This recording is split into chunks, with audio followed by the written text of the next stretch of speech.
Hai semuanya. Guys, kita mau ngomongin sesuatu. Kita tuh kan nggak bisa kemana-mana ya, apalagi yang masih berada di dalam institusi pendidikan seperti sekolah ataupun kuliah. Kemarin kita ngomongin betapa kita kangennya pengen kuliah segala macam. Cuman, kok kayaknya kalau kita ngomongin tentang apa yang kita kangen dari kuliah, rasanya sangat insensitif karena ada beberapa teman-teman yang baru lulus SMA, bahkan belum ngerasain rasanya kuliah gitu. Kok rasanya kayak kalau kita ngomongin sesuatu yang itu tuh rasanya kayak mana banget gitu, agak kurang sensitif. Sehingga yang akan kita share hari ini adalah hal-hal yang tidak kita kangenin selama kita berproses di kuliah tapi harus kita jalanin. Intinya mah nyebelin, tapi somehow ya lu harus lewatin gitu. Kalau dari lu ada apa Ge ceritanya? Dilempar nih, gue pikir mau lu dulu.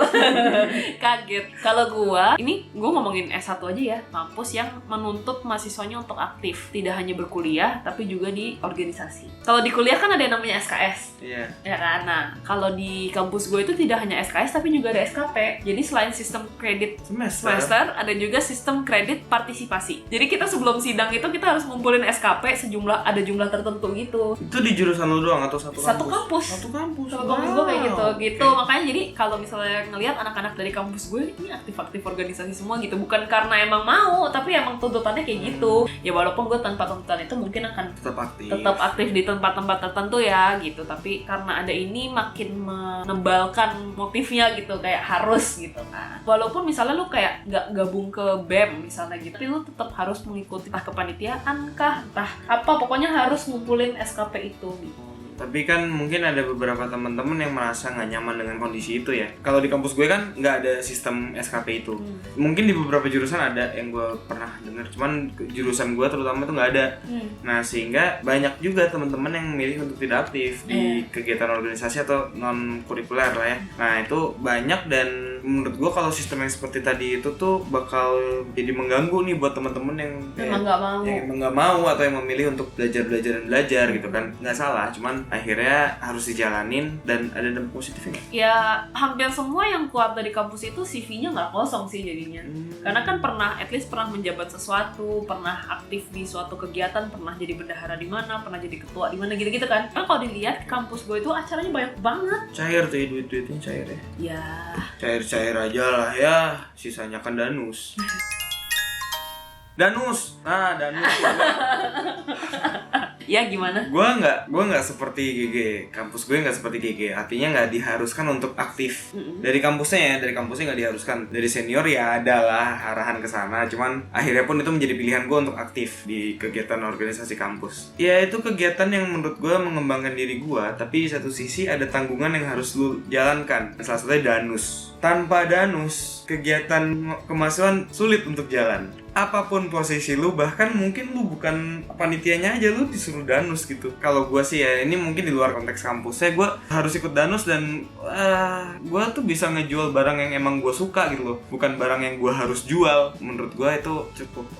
Gue pernah ikut kepanitiaan suatu acara, gue jadi danus karena keterbatasan lah ya, gue jadi danus. Kok karena keterbatasan sih? Waktu itu bakat gue belum muncul gitu. Akhirnya gue yaudah deh gue danus, kayak gue jago marketing gitu, karena gue nggak tahu lah. Ternyata tidak nyaman saya. Akhirnya apa? Ngeband gue jadi anak acara, tiba-tiba di tengah-tengah, Theo mana nih nggak pernah danus? Iya lagi latihan ngeband gue gitu. Wow, sedangkan gue 3 tahun berturut-turut hat-trick gue jadi anak danau.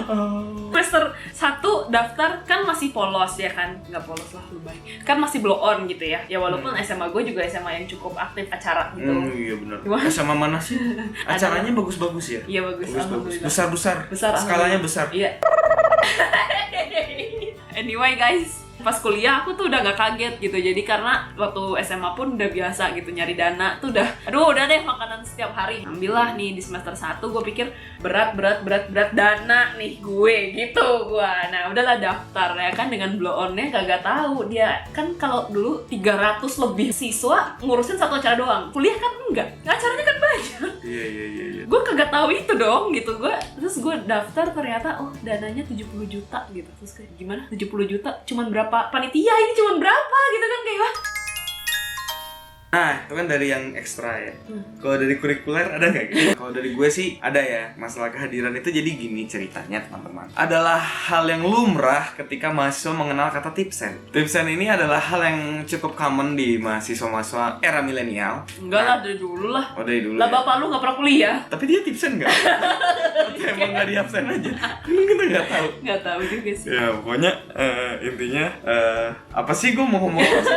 Nah cuman beberapa dosen kebijakannya beda-beda, masih tidak masalah. Sampai di salah satu dosen yang emang lo harus di situ aja gitu all the time. Nggak menutup kemungkinan misalkan gue tadi punya kesibukan yang lain kan, punya kesibukan acara lain, gue harus ngurus itu nih. Misalnya di tengah-tengah, aduh jam 10 gue mesti ada ketemu si ini, tapi gue masih kelas. Nah ada aja tuh dosen yang kayak nahan lu dengan kuis yang kayak ini nggak dikumpul kok, saya cuma pengen kalian belajar gitu-gitu kan. Itu cukup menyebalkan. Cuman ya itu harus jalanin. Waktu itu satu semester ada tuh gue waktu itu ketemu beberapa dosen ya yang kayak gitu modelannya, bahkan ke toilet dihitungin loh waktunya. Ada satu dosen misalkan ke toilet gitu ya, lama nih nggak balik-balik, misalkan ya ke jajan dulu lah, ngobrol dulu lah, balik tuh ditanya kamu dari mana, dari toilet lama amat gitu.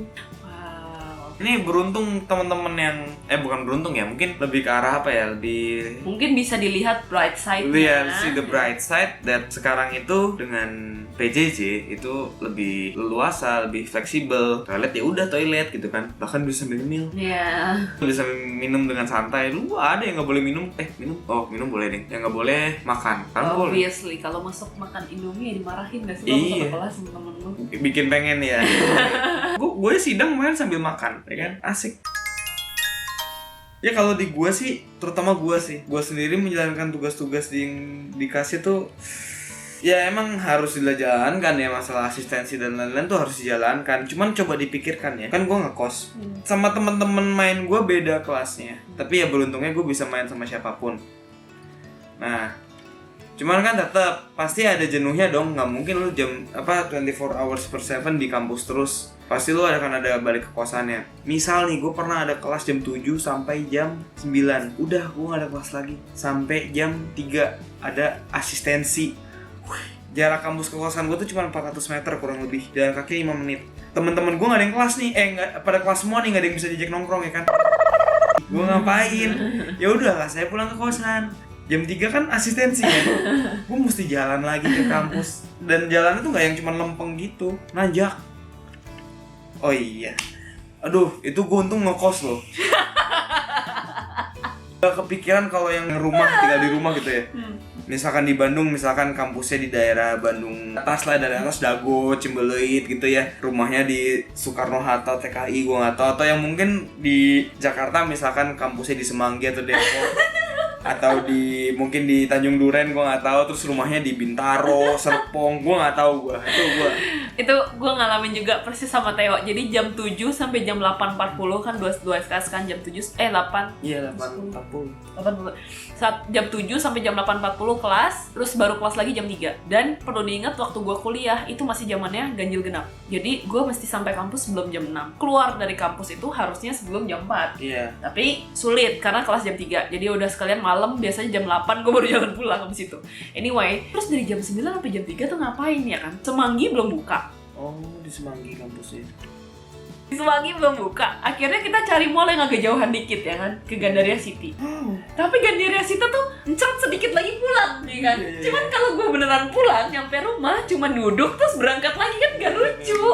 Kesel gak sih, tanggung semuanya gitu. Berarti jadi udah. lu masih beruntung ya ngekos jarak 400 meter ya. Iya. Sebenarnya lebih beruntung lagi yang sekarang di rumah aja, nggak ngalamin kayak lu, nggak ngalamin kayak gua.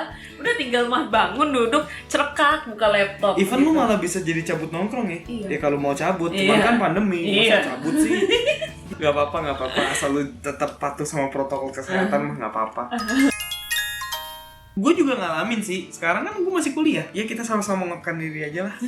Lu bener-bener dilatih untuk dewasa tuh di sini. Karena kan lu sebebas mungkin lu mau belajar, mau ngikutin, mau dengerin tuh Iya, lu sebebas mau tidur. mungkin. Lu mau tidur, lu mau sambil makan, mau sambil main PS, Iya. bisa gitu kan. Cuman yang penting join aja Yang ke penting Zoom join, gitu ha. atau ke Google Meet. Tinggal Udah, pasang di selesai speaker gitu. atau di earphone, kalau dipanggil tinggal iya gitu. Kalau dulu kan lain cerita Iya. ya. Nah, justru sekarang mulai saat yang paling tepat buat lu mengembangkan diri lu menjadi lebih baik. Kalau gue kemarin, aduh, kalau dosen gue nonton gimana ya? Enggak lah, ya nggak mungkin nonton lah ya dosen gue, temen gue. Temen gue kemarin ujian di kantor. Ada teorinya. Pilihan ganda. Apa isian gue lupa ya? Antara isian atau pilihan ganda. Dibantuin. Jadi sini lu kasih filenya, file jawab diktatnya kasih ke gue. Kita buka PDF search. Jadi pertanyaannya misalkan apakah arti A gitu. Cari A. Artinya ini. Persis dong. Gimana nggak capek? Gue jamin banyak yang kumlot nanti. Iya. Kata Banyak yang 2020. semester satunya 4 soalnya. PP-nya 4. Kalau udah 2 semester berturut-turut 4 lumayan lah ke belakang ngangkat, ya kan? Kalau yang semester 1 udah 2 tuh yang agak susah. Apalagi kalau semester 3-nya 1. Udah kacau dah. Sekarang sih mungkin lebih ke difokuskan dengan apa yang bisa kita lakukan aja lah gitu kan. Kita nggak bisa ngelakuin pergi ke kampus, jadi ya udah kita lakukan yang bisa kita lakukan di rumah, kerjakan semua yang bisa dikerjakan gitu. Kalau bisa, saran gue sih sebenarnya adalah bener-bener sekarang ini saatnya untuk naikin IP lu. Semakin ke belakang itu nggak mungkin semakin gampang. Benar teman-teman. Kalau di depan lu udah start dengan di bawah 3, itu nanti lulus lu susah banget naikinnya. Itu karena udah kumulatif kan. Itu susah banget naikinnya. Jadi kalau bisa semester 1 setinggi-tingginya yang mungkin lo capai, itu akan semakin baik ke belakang. Bener, mengalaminya secara langsung. Kalau di kampus gue tuh semakin tinggi, mata kuliahnya akan sedikit lebih mudah karena lebih aplikatif. Tapi kalau misalkan materi yang awalnya ini jelek, jatuhnya kayak gue 4-4-an. Ngejar di belakang tuh susah. Waktu itu matkul pilihan gue tuh udah A semua, masih nggak ngedongkrak, naikinnya susah banget. Makanya kalau misalnya kita nih teman-teman nih yang sekarang berkesempatan untuk di semester awal dapat IP 4, capailah itu IP 4. Bener-bener diusahakan banget di tinggi banget di depan gitu. Kemarin tuh gue dapet yang tertinggi gue 3,6an itu ya pas online. Sebenarnya pesan moral dari ini semua adalah ada aja nggak enaknya, tapi pasti anaknya harus tetap dicari terus. Enaknya. Itu gue yang salah dengar atau yang salah ngomong ya? Ada aja nggak enaknya, tapi pasti anaknya harus tetap dicari terus. Anaknya harus tetap dicari terus. Kalau gue tetap semangat lah, kita sama-sama ya kan. Cuman itu bener tadi kejarlah IP setinggi-tinggi mungkin karena ini kesempatan emas menurut gue ya. Ya, teman-teman di sini kalau misalnya ada yang nonton yang udah pernah mengalami online learning maupun yang enggak, mau dong ditulis plus minusnya online learning apa sih nih, plus minusnya offline learning juga apa gitu, biar semuanya ngeliatnya tuh seimbang gitu. Jangan cuma ngeliat yang itu kayaknya lebih enak, yang ini kayaknya lebih enak gitu, biar lebih objektif dalam menilai sesuatu. Jangan lupa di like kalau teman-teman suka konten dari kami. Di subscribe channelnya, dinyalain lonceng notifikasi dan rajin-rajin share ke teman-temannya biar sama-sama tahu tentang sibling sama. Terima kasih teman-teman, stay sane, stay healthy, bye.